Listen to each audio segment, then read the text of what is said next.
À la mise en place du drapeau national de la République de Côte d'Ivoire. Mon colonel. Détachement à mon commandement.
Accueillons maintenant son Excellence M. Maurice Kwaku Bandama, ambassadeur extraordinaire et plénipotentiaire de la République de Côte d'Ivoire près la République française.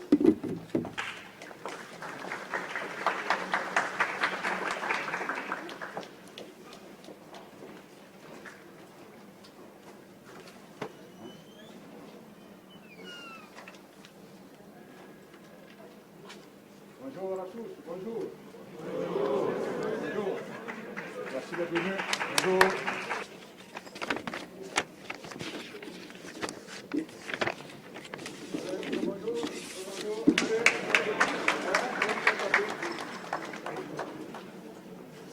Écoutez l'hymne national de la République de Côte d'Ivoire, la Biganaise.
À présent, nous allons écouter le discours de Son Excellence, Monsieur l'Ambassadeur.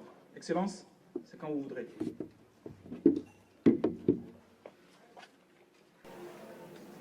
Mesdames et Messieurs les ambassadeurs accrédités auprès du gouvernement français, Excellences, Mesdames et Messieurs les ambassadeurs délégués permanents auprès des organisations de l'UNESCO et de la francophonie,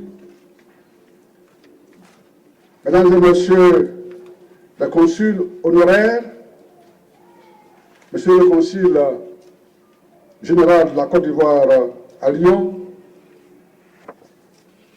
personnel diplomatique ivoirien, Mesdames et Messieurs, chers parents, chers invités, membres de la communauté ivoirienne résidant en France, Monsieur le général, chers parents, chers frères, chères sœurs. C'est pour moi un grand honneur et une légitime fierté de vous recevoir dans l'enceinte de notre ambassade, à l'occasion de la cérémonie marquant le 61e anniversaire de la fête nationale de la République de Côte d'Ivoire. Avant de poursuivre mon propos, permettez-moi de rendre un hommage appuyé à mon prédécesseur, Son Excellence, Monsieur l'ambassadeur Charles Providence Gomis, décédé ici même à Paris, le 16 juillet 2021, alors que nous préparions cette cérémonie, loin de nous douter qu'un événement aussi triste viendrait assombrir notre journée. En mémoire de l'illustre disparu, grand serviteur de l'État, vice-président du Sénat, sa dernière fonction, je voudrais vous inviter à observer une minute de silence.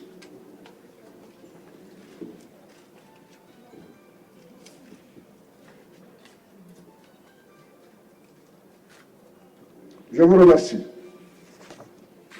Excellences, Mesdames et Messieurs, distingués invités, je voudrais, en cet instant solennel, adresser au nom de Son Excellence M. Alassane Ouattara, président de la République de Côte d'Ivoire, du gouvernement et du peuple ivoirien, mes très vifs et chaleureux remerciements au gouvernement français, aux représentants des pays et des organisations internationales, des milieux des affaires et de la société civile venus nous soutenir et partager avec nous ces moments de bonheur. En effet, en cette période estivale, synonyme de vacances, et dans ce contexte difficile de crise sanitaire liée à la pandémie de la Covid-19, vous avez accepté de vous joindre à nous pour célébrer la cession de la République de Côte d'Ivoire à l'indépendance, à la souveraineté internationale, marquant ainsi son entrée dans le concert des nations. Soyez donc vivement remerciés.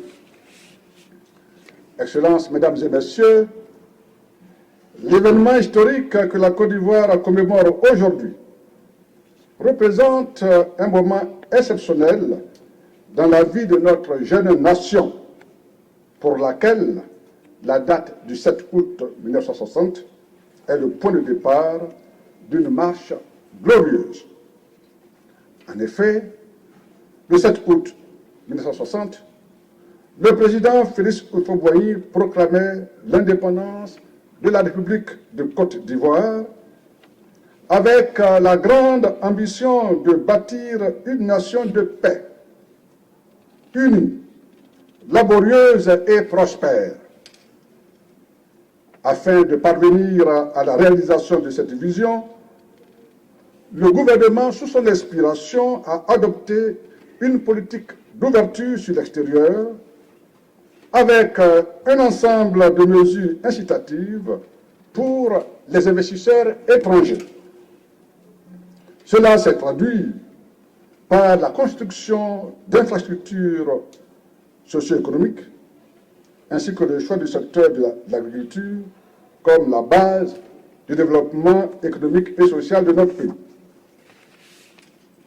En quelques années seulement, la Côte d'Ivoire réalisait un bond spectaculaire que certains observateurs ont appelé le miracle ivoirien des années 70.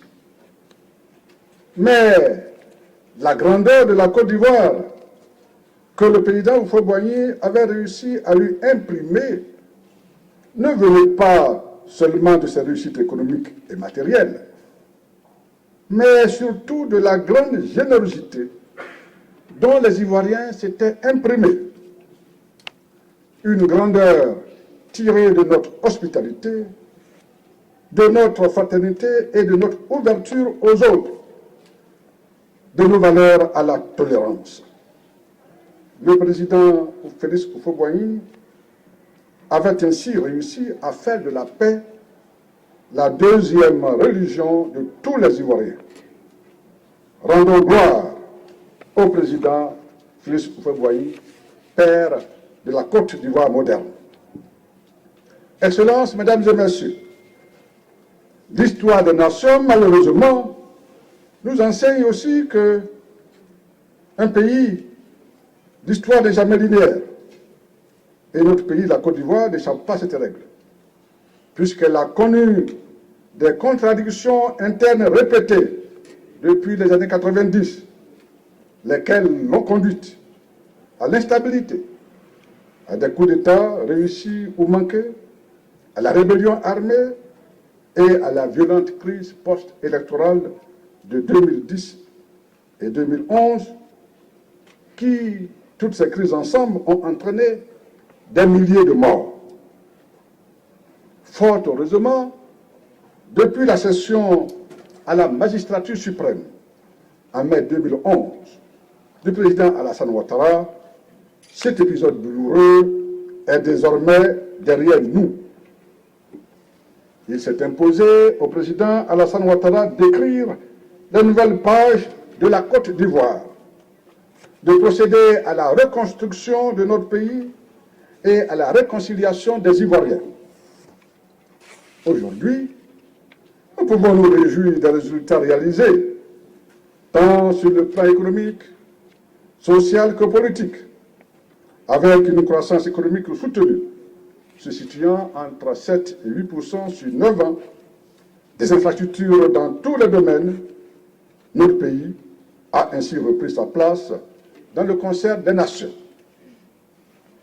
Et là encore, les Ivoiriens ne tirent pas leur satisfaction et leur fierté seulement des succès économiques engagés sous l'autorité du président Alassane Ouattara, mais aussi et surtout de son leadership imprimé dans le processus de réconciliation, avec le retour massif et progressif de centaines de milliers de réfugiés de la crise 2010-2011, la libération de centaines de prisonniers et le dégel des avoirs des acteurs politiques.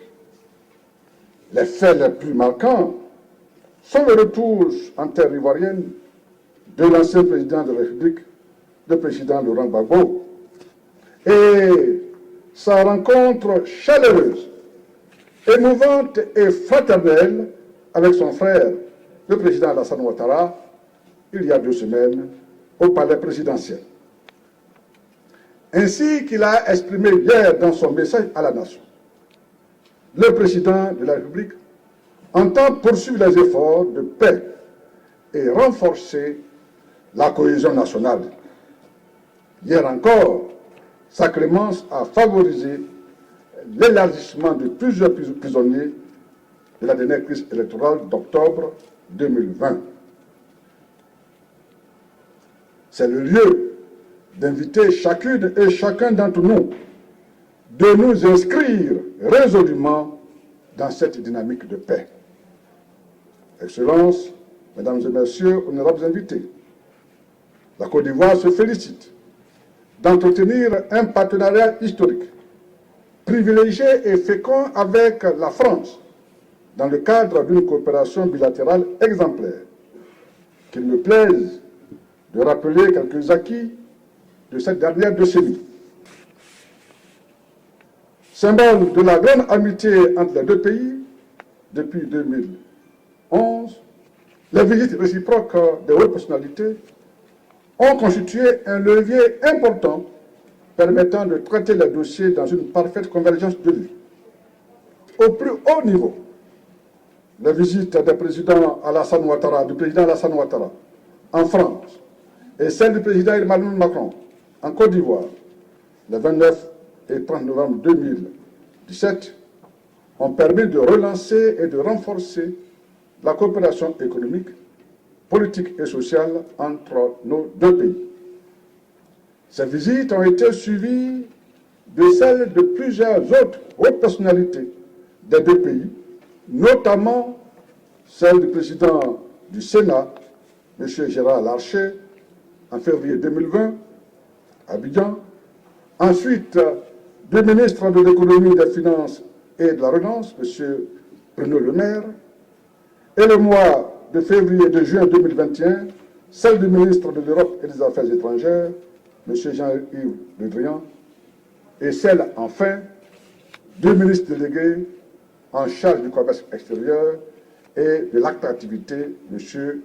Franck Richter, accompagné d'une forte délégation d'hommes d'affaires français. Classé troisième pays investisseur en Afrique subsaharienne, la France compte à ce jour plus de 700 entreprises implantées sur le sol ivoirien, la plus forte implantation étrangère en Afrique au sud du Sahara, totalisant plus de 110 000 emplois. La nouvelle vision du président Emmanuel Macron, portée sur les relations entre la France et l'Afrique, a consisté à créer le Conseil présidentiel pour l'Afrique, qui ouvre ainsi de nouvelles perspectives de soutien en faveur de l'entrepreneuriat des diasporas et l'accompagnement des binationaux dans la réalisation des projets d'investissement dans leur pays d'origine. À cet égard, la Côte d'Ivoire se félicite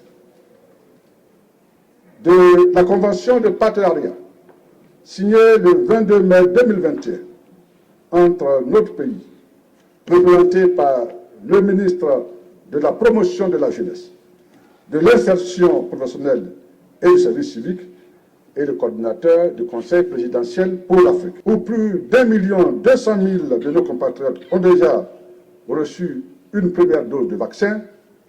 La Côte d'Ivoire bénéficie du soutien de l'opération COVAX comme celui de la France. Au niveau de la sécurité militaire, la construction à chaque ville, en Côte d'Ivoire, de l'Académie internationale de lutte contre le terrorisme avec le concours de la France donne une chance supplémentaire dans la stratégie sous-régionale de lutte contre l'insécurité et le terrorisme. Excellences, Mesdames et Messieurs, après avoir rappelé ces moments de la coopération bilatérale entre la France et la Côte d'Ivoire, qu'il me plaise de vous annoncer que notre pays vient au niveau culturel d'obtenir lors de la 44e section du comité du patrimoine mondial de l'UNESCO tenue en Chine, l'inscription sur la liste prestigieuse du patrimoine mondial de l'UNESCO 8 mosquées de type soudanais situées dans le nord de la Côte d'Ivoire. Je voudrais aussi ainsi adresser mes sincères et chaleureuses félicitations à notre homologue, notre sœur, à notre ambassadeur auprès de l'UNESCO, son Excellence Denis Hufobwany, ici présent, que je voudrais que nous félicitions, que nous applaudissions très chaleureusement. Je peux témoigner que Mme Denis Hufobwany est une grande défenseur de la Côte d'Ivoire à l'UNESCO. Dans mes anciennes fonctions de ministre de la Culture, j'ai pu la voir à l'œuvre, défendant avec vaillance et brio les dossiers de la Côte d'Ivoire.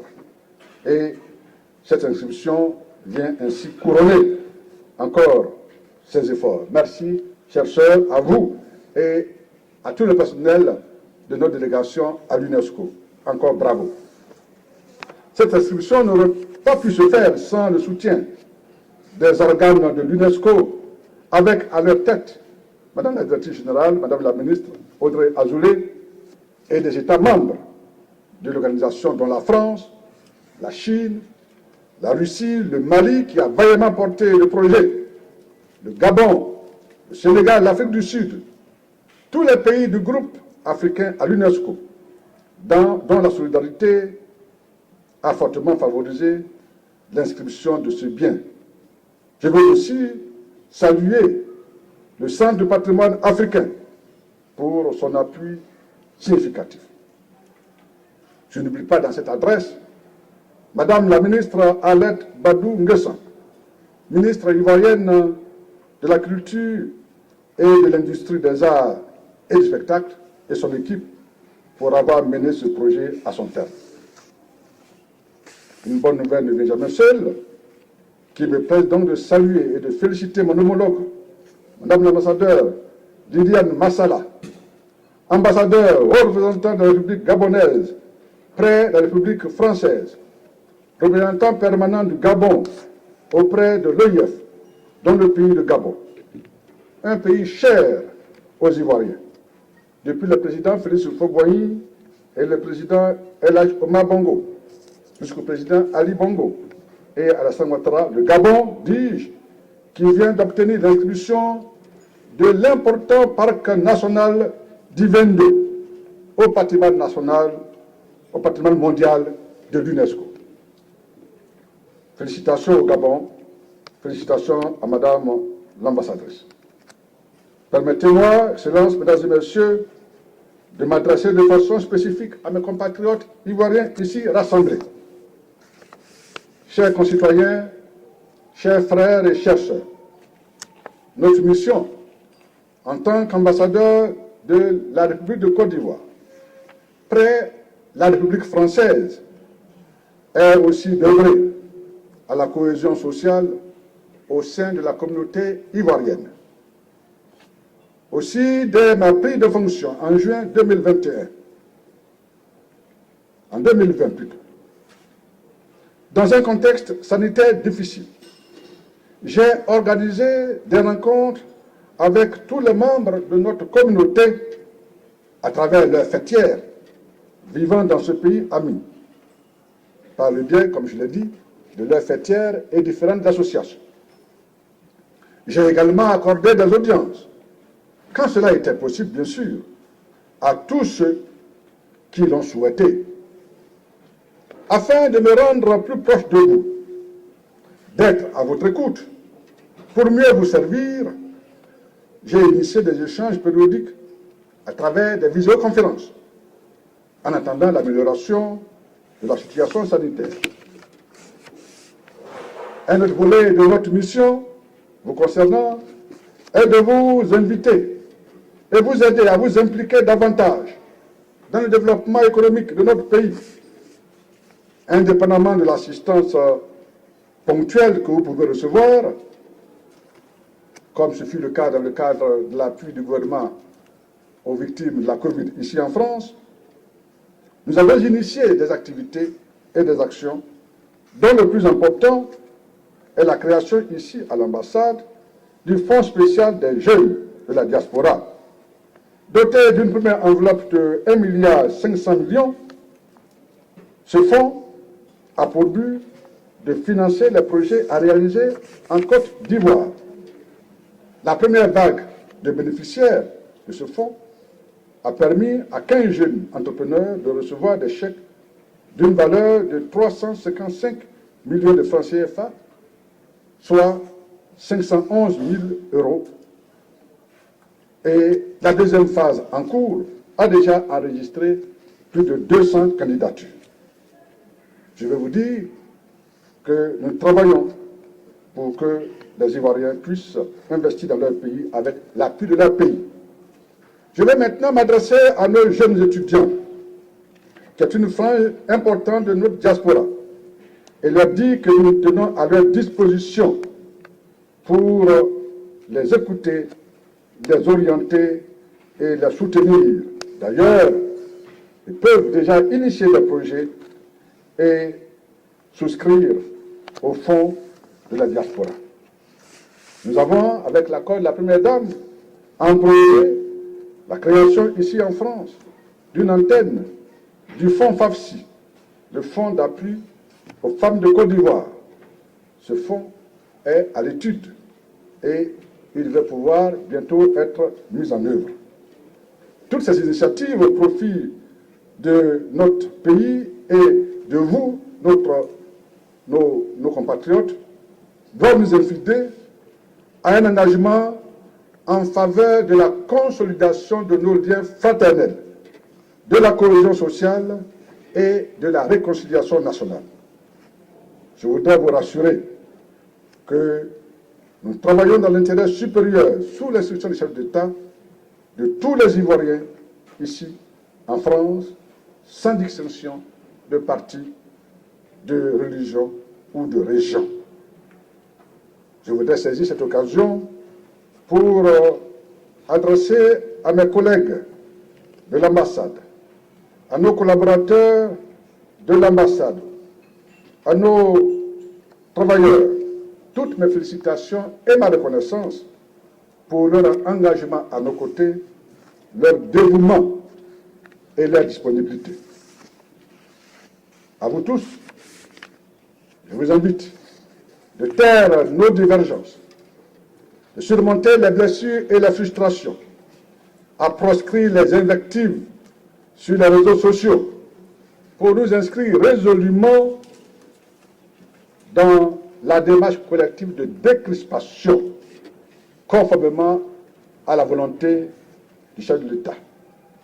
C'est ainsi que nous pouvons apporter notre part de contribution à l'œuvre de réconciliation nationale. Je vais terminer en vous invitant, chers compatriotes, au respect des lois et règlements de la France, pays ami qui nous fait l'honneur de nous accueillir sur son territoire. Je voudrais terminer mes propos en renouvelant mes remerciements à vous tous pour votre présence et vous inviter à nouveau à saluer la Côte d'Ivoire par des applaudissements. Vive la Côte d'Ivoire, vive la coopération entre la France et la Côte d'Ivoire. Je vous remercie. Nous allons assister au retrait du drapeau, dans le respect du drapeau de la nation.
Avec la permission de Monsieur l'ambassadeur, nous allons maintenant entamer la partie festive de cette cérémonie, avec une transition musicale proposée par la slameuse Kiora, qui fait une tirade sur la Côte d'Ivoire. Je vous demanderai de rester en place pour l'écouter, s'il vous plaît.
Bachir Sanogo, que je vous demande d'ovationner s'il vous plaît.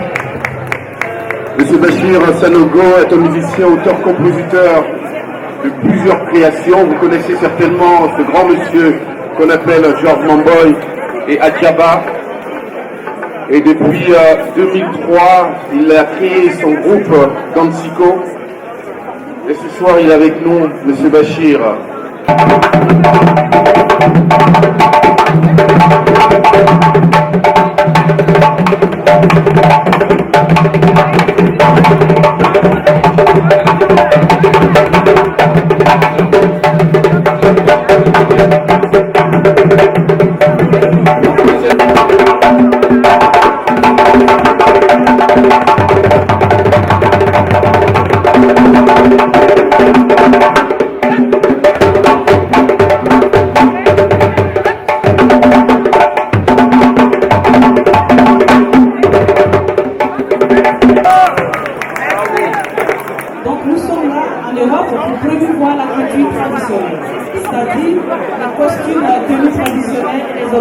En Europe.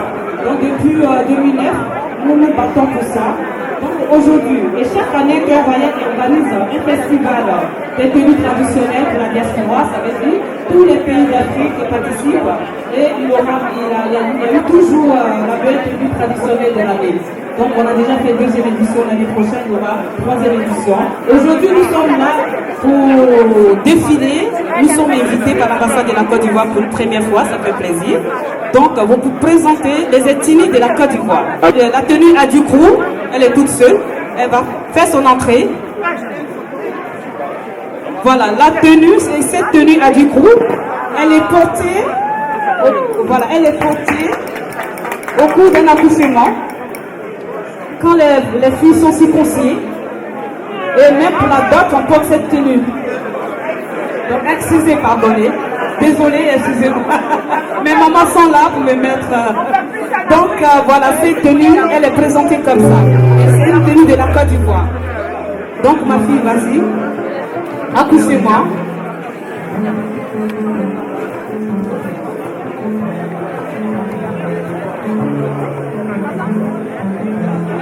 Voilà, c'est une tenue magnifique, originaire bien sûr de cette très belle ville, Tabou. Il faut l'acclamer. Il faut l'acclamer, chers invités. Ce soir, nous célébrons bien sûr cette Côte d'Ivoire vestimentaire qui est reconnue.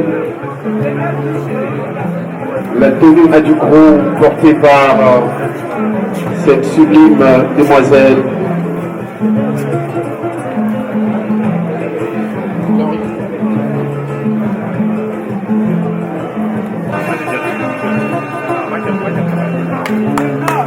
Il faut acclamer le nord de la Côte d'Ivoire, notre beau pays, la Côte d'Ivoire. Un jeune, tu fais du balafon, tu fais rentrer les chefs.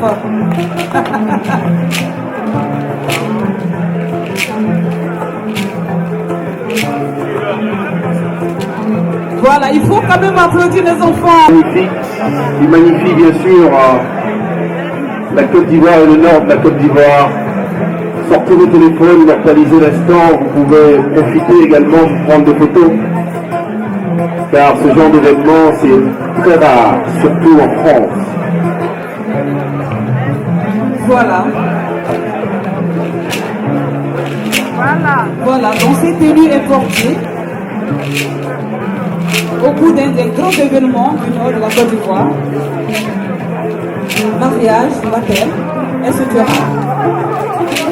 À ce moment, on fait sortir cette tenue pour parler de la culture, des traditions et chez nous. Ça, c'est un jeune qui tient le coup à la fin de la Côte d'Ivoire.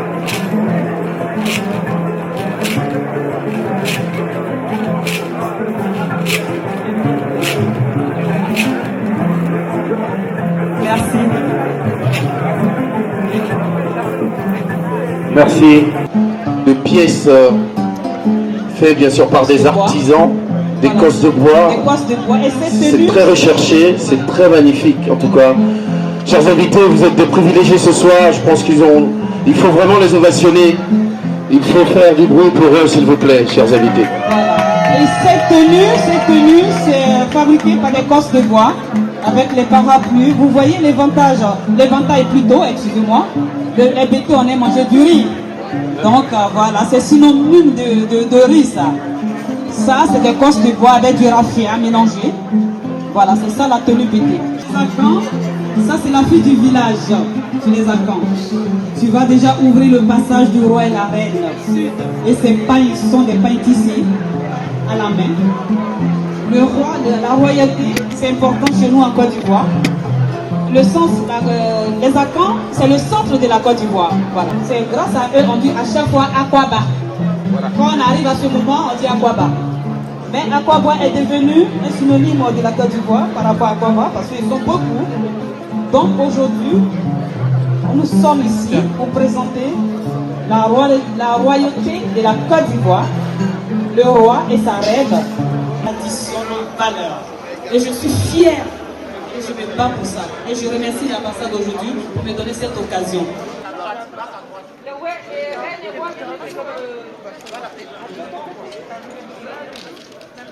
C'est pour nous la Côte d'Ivoire, c'est chez nous la Côte d'Ivoire. Wow. Si nous ne faisons pas la paix, personne ne viendra le faire pour les Ivoiriens.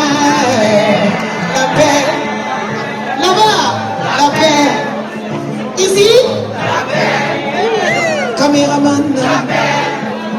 Maman Nimfola, maman chérie. Quelle est mon idée entre des frères? Quelle est mon idée entre nous les sœurs? Quelle est mon idée? La paix, la paix, la paix, la paix. En Côte d'Ivoire, la paix. En Côte d'Ivoire, la paix. En Côte d'Ivoire, la paix. Quelle est mon idée? Quelle est mon idée?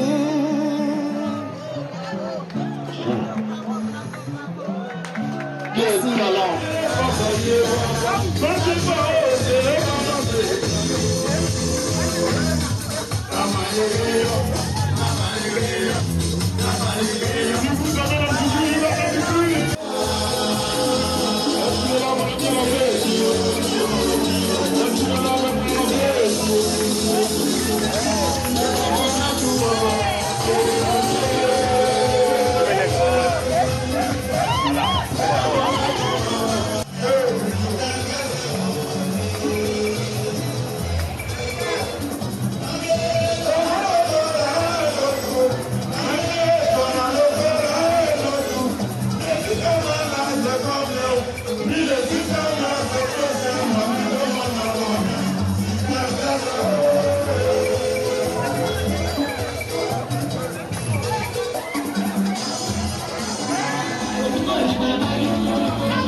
Merci à l'artiste, quelle voix, quel talent.